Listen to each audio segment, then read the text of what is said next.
The Ethiopian Bible contains 88 books and is more than 800 years older than the King James Version. What is rarely mentioned is that it describes Black Africans as the first humans, the original chosen people, and the keepers of the Ark of the Covenant. It portrays them as royalty, as the genetic ancestors of King Solomon's dynasty, and as the people God chose to preserve his most sacred covenant. This isn't speculation. It's written explicitly in texts that Western Christianity deliberately excluded. The Ethiopian Bible is the oldest complete Bible on earth, written in Ge'ez, an ancient Semitic language so old that even modern translation software struggles with it. The Ethiopian Orthodox Church has preserved this text for over 1,600 years. Unlike the 66-book King James Bible, the Ethiopian version contains 88 books, including the Kebra Nagast, the Book of Enoch, the Book of Jubilees, and other texts that Western Christianity banned or labeled as apocryphal. These additional 22 books fundamentally challenge Western narratives about Black people, African history, and the origins of monotheistic faith. The Ethiopian Bible doesn't portray Africans as recipients of Christianity from European missionaries. It portrays Ethiopians as the original practitioners of God's covenant, predating European Christianity by centuries. According to the Kebra Nagast, Black Ethiopians are direct descendants of King Solomon and therefore part of the Davidic bloodline that produced Jesus Christ. The Kebra Nagast, which translates to the glory of the kings, is a 14th century national epic written in Ge'ez that forms the cornerstone of Ethiopian Orthodox belief. It contains 117 chapters telling the story of how Ethiopia became the chosen nation of God. Here's the story Western Bibles leave out. In 1 Kings chapter 10, the Bible mentions that the Queen of Sheba visited King Solomon in Jerusalem. The Western Bible states that she brought gifts of gold, spices, and precious stones. It says that Solomon answered all her questions and that she then returned to her land. The account ends there. However, the Kebra Nagast revealed what happened next. According to Ethiopian sacred texts, the Queen of Sheba, whose name was Makeda, was a Black African queen ruling over Ethiopia. When she visited Solomon in Jerusalem seeking wisdom, Solomon was captivated by her beauty and intelligence. He desired her, but Makeda was committed to remaining a virgin until she returned home. Solomon, being cunning, devised a plan. He hosted a lavish feast for Makeda with heavily spiced foods designed to make her thirsty. Before she went to sleep in the palace guest chambers, Solomon made her promise not to take anything from his palace without permission. She agreed, thinking he was worried about his treasures. In the middle of the night, desperately thirsty from the spiced food, Makeda reached for a jar of water. Solomon, who had been waiting, caught her and said she had broken her promise. She protested, but Solomon insisted. She had taken something of his, so now she must give him something of hers. He demanded she sleep with him, and by this arrangement, they conceived a child together. Makeda returned to Ethiopia pregnant. She gave birth to a son and named him Menelik, which means son of the wise man. Menelik grew up in Ethiopia learning the ways of his people, but when he came of age, he wanted to meet his father. Makeda sent him to Jerusalem with a letter for Solomon. When Solomon met Menelik, he immediately recognized his own features in the young man's face. Solomon was so overjoyed that he offered Menelik the throne of Israel, saying he was technically his firstborn son and rightful heir. But Menelik refused. He said he would return to Ethiopia and have his people follow Solomon's God and religion. Solomon agreed and sent with Menelik, the firstborn sons of all his high priests and nobles, to establish proper worship in Ethiopia. But here's where it gets even more remarkable. As Menelik and his entourage were leaving Jerusalem, one of the young priests in his party, named Azariah, had a vision from God commanding him to take the Ark of the Covenant to Ethiopia. The Ark of the Covenant, the most sacred object in Judaism, containing the original stone tablets of the 10 Commandments that God gave to Moses on Mount Sinai, was secretly removed from the temple and brought to Ethiopia. According to the Kebra Nagast, this wasn't theft. This was God's divine will transferring the covenant from Israel to Ethiopia, because Israel had become corrupt and Ethiopia would become the new chosen nation. The Kebra Nagast explicitly states that when the ark was brought to Ethiopia, God's covenant transferred with it. Ethiopia became the new Israel. The descendants of Menelik became the rightful heirs to the Davidic throne. Ethiopian Christians claim that the Ark of the Covenant has been kept in Ethiopia ever since, specifically in the Church of Our Lady Mary of Zion in Axum, guarded by a single monk who is the only person allowed to see it. Now here's why this matters. This story makes Black Ethiopians the genetic ancestors of the Solomonic line, which according to Christian theology is the bloodline that produced Jesus Christ. If Menelik was Solomon's son, And if Menelik founded the Ethiopian royal dynasty, then black Africans are literally part of the Davidic lineage that Christianity claims led to the Messiah. Western Christianity doesn't want you to know this because it completely undermines centuries of racial hierarchy built on the claim that Europeans are God's chosen people and Africans are cursed descendants meant to serve. The Ethiopian Bible explicitly rejects that narrative. It states that black Africans were chosen by God, received the Ark, and maintained the true covenant while Israel fell into corruption. In 2012, genetic researchers conducted DNA studies of Ethiopian populations and found remarkable evidence supporting elements of the Kebra Nagast story. Scientists discovered that Egyptian, Israeli, or Syrian populations mixed with Ethiopian natives approximately 3,000 years ago, precisely during the time period when the Queen of Sheba is said to have ruled. The genetic evidence shows Eurasian genetic material entering Ethiopian populations around 1000 BCE, the exact era of King Solomon's reign. Now let's talk about what the Ethiopian Bible says about Cush, the son of Ham and grandson of Noah.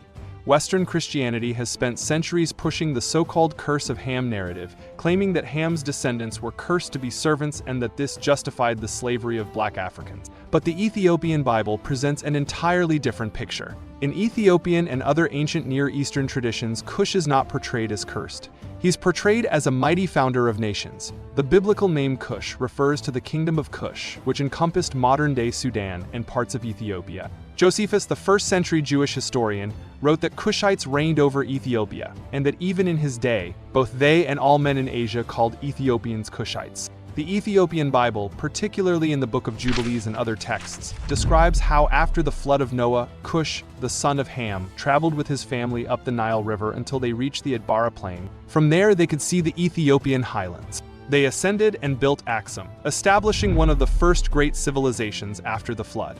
Later, they returned to the lowlands and built Meroe, another legendary city. According to the Book of Axum, which is revered in Ethiopian tradition alongside the Kebra Nagast, the great obelisk of Axum was erected by Cush himself to mark his allotted territory. His son, Ethiopies, was said to have been buried there, and Ethiopies is considered the legendary founder of Ethiopia, which was named after him. This directly contradicts Western narratives. In Western Christianity, Ham's descendants are supposedly cursed, but in Ethiopian tradition, Cushites are founders, builders, and establishers of great kingdoms. They're not servants, they're sovereigns. The Ethiopian Bible doesn't describe black Africans as people who needed salvation from Europeans. It describes them as people who built civilizations, received divine revelation, and maintained God's covenant. The Book of Enoch, which is fully canonical in the Ethiopian Bible but excluded from Western Bibles, contains additional information that Western Christianity found uncomfortable. The Book of Enoch describes how 200 angels called Watchers descended to earth, took human wives, and produced offspring called Nephilim giants who corrupted humanity. It describes heavenly realms, angelic hierarchies, and apocalyptic prophecies. The Book of Enoch also describes the sons of Noah and their territories after the flood. It specifically mentions the lands given to Shem, Ham, and Japheth. Ham's portion included all of Africa, and the text describes these lands as blessed, fertile, and chosen. There's no curse. There's inheritance and divine allotment. The Book of Jubilees, another fully canonical text in the Ethiopian Bible, provides detailed genealogies and chronologies that differ from Western biblical timelines. It describes the division of the earth among Noah's descendants and explicitly states that Ham's portion included the entire African continent, the Arabian Peninsula, and parts of the Middle East. These were prime territories, not cursed wastelands. Ethiopian Orthodox tradition also preserves another crucial detail. Moses' wife was Ethiopian. In Numbers 12:1, the Bible mentions that Moses married a Cushite woman, provoking criticism from his siblings Miriam and Aaron. Western biblical scholars have spent centuries trying to explain away this verse, suggesting the Cushite woman might not have been black, might not have been his actual wife, or might have been a separate person from his known wife Zipporah. But the Ethiopian Bible and related traditions are explicit. Moses' wife was a black Ethiopian woman. Some Ethiopian texts even identify her as Zipporah, who was from the land of Cush.